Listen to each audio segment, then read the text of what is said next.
The shot pulls out, we're inside Studio 8H, there's audience there, there's boom mics, there's cameras. I didn't have any of those things. I didn't have access to any of those things. We made an entire CG environment. It's from a episode where I talked about a little visual mystery in an SNL sketch. So of course, for the ending, I wanted to do something SNL related.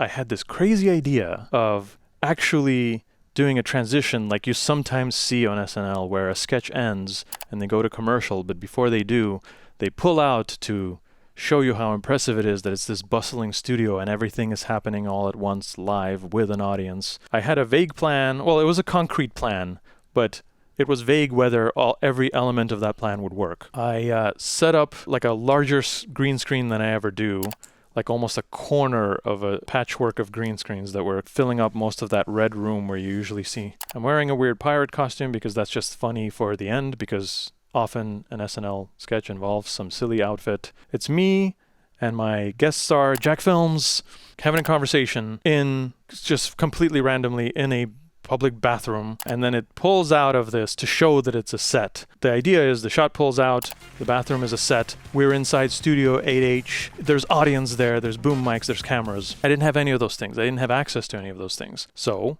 we made a bunch of 3D models. We made an entire CG environment. When I say we, it was me, myself, and Joey Deutsch, who sometimes lends a hand all the time, lends a hand with the VFX work when it's something this elaborate. The only real element of it is me on a green screen, and then this is Emily pretending to be a stagehand, a stage manager, and getting me off the stage, which is something you always see in those things, you know. The stars get let off. Usually it's the guest star, so it should be really him being helped off the set, but let's not think about that. Me and Emily got filmed on the little makeshift green screen using a small jib crane I have. And on the end of it is a Ronin gimbal.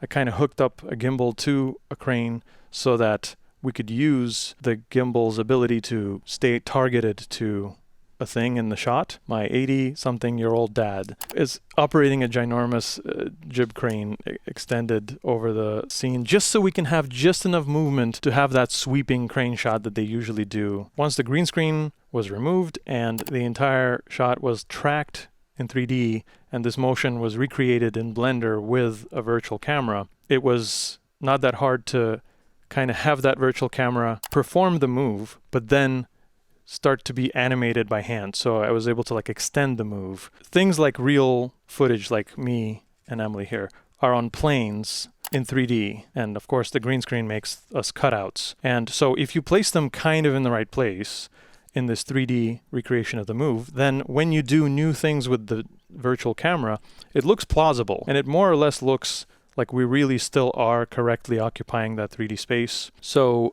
Joey actually did this very clever thing where we took some shots that the Saturday Night Live YouTube channel has where they did like 360 camera tours. Even if you're not in the real space, but you have this 360 kind of view, you can derive the shape of things from that data. So we were able to get a pretty rough blobby scan of this entire studio, but then I still needed to fill it up with other details like the cameras. I paid a little too much money for some of these studio camera models and I had to still rig them to move around and telescope up and down. I got some models from this website called Mixamo where you can get like different characters. And so we slowly, meticulously, this was built. But even then, we weren't done because I forgot that I couldn't have Jack there, okay? He did this video remotely. He shot himself on green screen for our conversation. But for this elaborate crane shot, I couldn't just have a green screen of him. So I politely asked him if he could have someone do a 3D scan of him with like a phone app, like a Polycam. And he very kindly had that done. He just stood in his yard and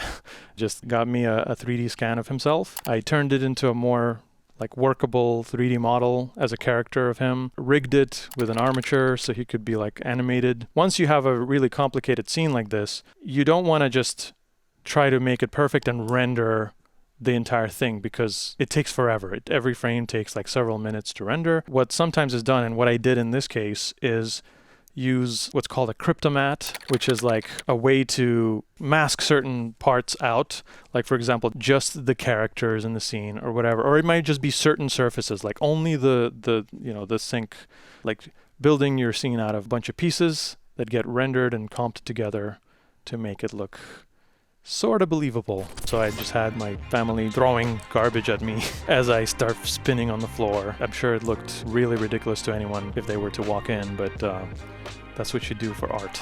I bring it in quickly, I get it out fast. The joke of throwing them and then breaking developed from the fact that it's just less manual tracking.